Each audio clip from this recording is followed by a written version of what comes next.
great privilege. First of all, can I welcome you to tonight's interactive information session about what the impact may be for you and your family with Sunbury separating from Hume City Council. Tonight is not about the premise of Sunbury leaving Hume. That's been voted on and that's been accepted. Council accepts this. Tonight is about the transitional arrangements. So thank you, it's great to see so many people here. Can I begin by acknowledging that we are meeting on land which the Gunnamulla are the traditional custodians, and may I pay respects to elders past and present. Can I just briefly welcome some people that we have here tonight of interest. We have James Martin representing the Minister for Local Government, Colin Morrison representing Local Government Victoria, my councillor colleagues, the Deputy Mayor, Councillor Adam Atbatcher. Where are you, Adam? Hiding over there. Make sure you know who these people are, because these are the people I'm looking to talk to. I'll take the easy question. Councillor Chandra Ramanasiga. Chandra, where are you? Over there. Councillor Alan Bolton. Al, thank you. Councillor Victor Dougal. Thanks, Vic. Councillor Jack Midcraft. Jack. Councillor Jack Ogilvie. Jack. Councillor Helen Patsy Kathiadoru. Over there. Councillor Anne Potter. And Councillor Jeff Porter. And of course we're joined by members of Hume's executive team, and I do extend an apology from Councillor Drew Jessup, who's unable to be here tonight. We're also joined by two of our local members of Parliament, the member for Broadmeadows, Frank Maguire, Frank, and the member for Euro, Ms. Beattie as well. I'd like to just take this opportunity to set the tone for tonight. I think all of you would agree that council and community, I feel as though we've dealt with this matter in a really mature, respectful way. And I know that that's certainly the intent of tonight, to navigate this matter collectively and respectfully. On a personal note, can I say that I just love being the mayor of the community that I have lived in my whole life, 31 years. From parents who were raised in Broadmeadows, to aunties and uncles, cousins, friends who live in each and every suburb of Hume. Being the mayor's the best job in the world, and I've had the honour of going around and meeting so many of you. We have a tremendous community, one that we should be proud of, one that I'm certainly very proud of. On the 9th of September this year, the Minister for Local Government, the Honourable Tim Moore, announced the separation of Sunbury from Hume City Council. And it's fair to say that my fellow councillors and myself were inundated with calls, emails, conversations at the shops. So tonight is our opportunity to respond to those concerns to hear people are saying. The Minister's decision has significant implications for both communities, Hume without Sunbury and Sunbury itself. It has implications for council, it has implications for our staff. I hope that all of you would spare a thought for our staff. We have great staff, but they are experiencing some uncertainty in their lives about whether or not they'll have a job or where they may work. But our staff have been wonderful, and they've also dealt with this matter in a really mature, respectful way. Again, I can't be clearer. Council accepts the community's vote for Sunbury to separate. I hope the wonderful relationships the community has built over many years continue, regardless of where council boundaries may lie on a map. I'd love to see maybe a future football match where Hume plays Sunbury. A way that we can continue those relationships, because they should exist regardless of boundaries. And heartfelt, I hope in the future that Sunbury has a wonderful council that serves its ratepayers well. But I do believe the creation of Sunbury should not happen at the expense of my community. But as it stands, it does just that. The Minister has accepted 27 of the 30 recommendations made by the local government panel. Only last Thursday, myself as Mayor received a letter from the Minister notifying us that he would amend the amount of payment from the airport's radio room. So instead of it being a percentage that will increase over the next decade, the amount will now be fixed for 10 years at 2.47 million per annum. It's still too Again, we do welcome this certainty moving forward, but I'm concerned that after months of consideration, changes are still being made to recommendations that were only announced 3 weeks ago. We think everyone in the community deserves the opportunity to have more information, to get a better understanding of how this may affect you and your family, and of course to have your say. So you'll see displayed around the room information sheets about the government's decisions, proposed boundaries and the panel's recommendations. Please take this opportunity to fill those sheets out. If you've got an opinion, and I know there's strong opinions, the best way you can have those opinions heard is by filling out those sheets. We also have a rolling presentation that provides the details and the timeline of all of the Minister's media releases and announcements. So please take the time to watch that as well, because you will clearly see what the former Minister for Local Government, the Honourable Jeanette Howe, told this community last July. The Minister said that the KPMG report entitled Impact of the Potential Secession of Sunbury from Hume would help inform Sunbury and Hume residents of the potential cost of separation. The Minister told us that the government had commissioned this report into the costs and impacts, as it is important the community can make an informed vote when they go to the polls in October 2013. And I think you did.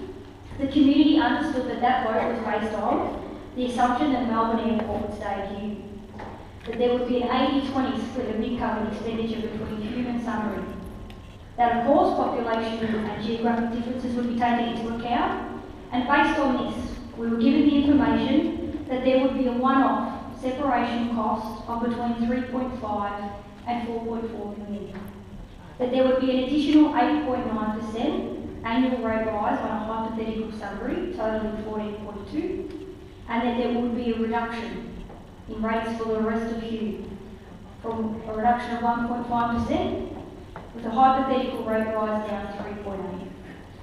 The community accepted the premise and, armed with this information which was provided by the government, voted in the October poll, with a clear majority supporting the separation of Sunbury from Hume. In February of this year, a panel was formed to advise on the most effective way for Sunbury to separate.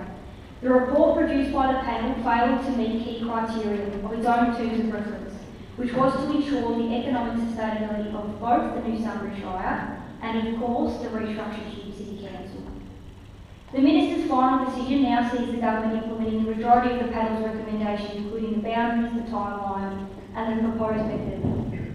But clearly, the vote taken was based on Sunbury going on its own and recognised the need for it to support its own community. What we have now is Sunbury still going on its own, but requiring the support of the Hume community. And I'm not sure that that is fair. From a Sunbury point of view, I also have worries for their community, with potentially more debt than previously forecast, and the delay of significant capital infrastructure, including their own global learning village. If you have your own concerns about how the government is proposing to create a new Sunbury City Council, then you really need to make your views known. And that's what tonight is all about. As I've said, around the room we have the boards for you all to fill out. More importantly, we have computers where you can fill out an online survey. Tonight is about us capturing the views of our community in a factual, transparent way. Of course, the councillors and staff are here because we want to hear your thoughts. We've got light refreshments being served, so please help yourself. Can I say that I know I've got a long list of people who would like to talk to me, so what I'll do now is come down, please come and talk to myself and my councillor colleagues, with the aim that I'll return to the podium at about 7:50 tonight to allow concluding remarks following the input of our community. So thank you for your time.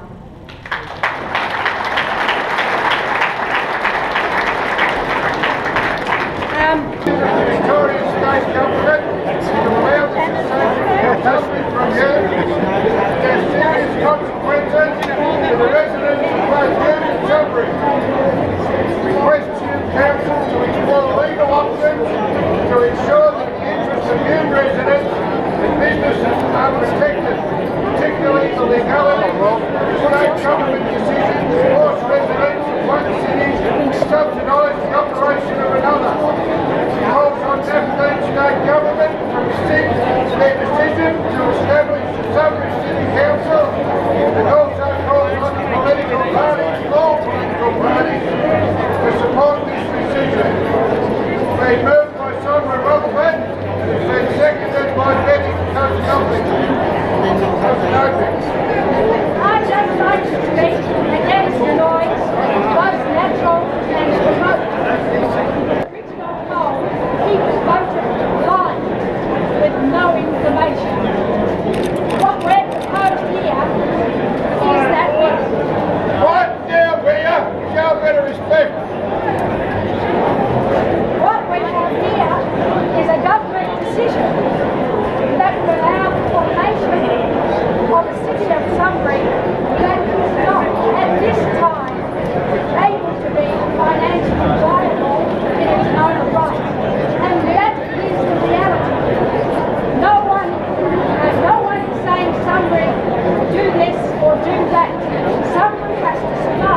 gives you an income that allows you to survive. The government knows that it's not fair, and so what it does to make a facade for the coming state elections, so that maybe they'll catch the vote in the Sunbury election, they have said, now we're going to put a facade and pretend that it's viable. We're going to, in actual fact, insist Sunbury are going to have to go. Sunbury have to review all their connections. Sunbury services are all going to be contracted out. It's a disaster. It's a disaster. So I'd just like to say, push back. It's been moved and seconded. All those in favour, raise your hand. Those opposed? Declare it carried unanimously. Congratulations to all.